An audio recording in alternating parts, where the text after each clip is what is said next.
chers amis, heureux de vous retrouver pour la paracha de Vaïkra. La Torah nous raconte dans notre paracha Adam qui a créé Mikem Korban Hashem. Lorsqu'un homme il va apporter un Korban à Kadosh Baruch Hu. Adam Mikem, lorsque c'est uniquement Nefesh Elokit, alors c'est Korban Hashem, c'est un Korban, une offrande pour Kadosh Baruch Hu. Le juif il arrive au niveau de Havaïe, du nom de Dieu, du tétagramme.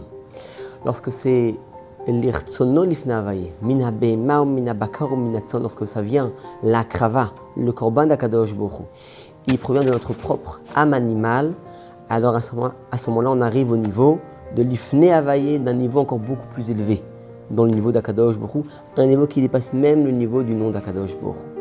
Comment on arrive à cela?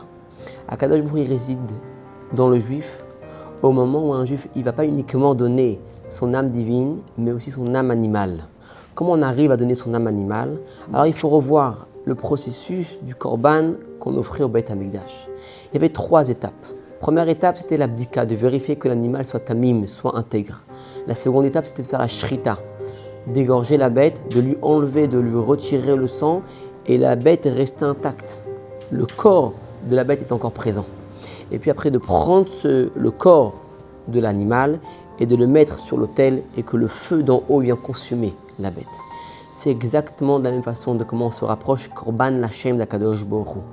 On prend notre âme animale et on vérifie, on fait une bidika intérieure, on fait une vérification intérieure. Est-ce qu'elle n'a pas un moum, est-ce qu'elle n'a pas un défaut au niveau de la pensée, parole, action, au niveau de notre sechel, au niveau de notre intellect, au niveau de nos émotions. Une fois qu'on a vérifié, alors on doit faire la shrita de notre âme animale, lui enlever toute l'ébullition, la ritichat damim, cette vitalité que l'âme animale peut avoir dans les plaisirs de ce monde. Mais uniquement les shem shamaim b'chol derachecha, d'ailleurs dans tous tes chemins, connais-le, attache-toi à Kadosh Baruch Hu.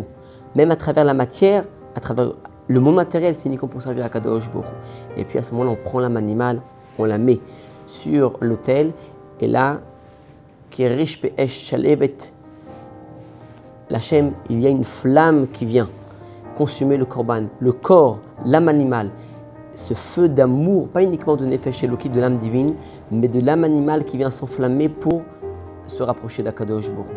Alors, il faut que chacun d'entre nous en fasse ce travail. D'abord de travailler notre âme animale, d'être bodek, de vérifier, d'enlever toute la vitalité de cette âme animale et de la consacrer uniquement pour Akadosh Baruch Hu. À ce moment, on va dévoiler le feu intérieur de l'âme animale pour l'amour infini pour Dieu.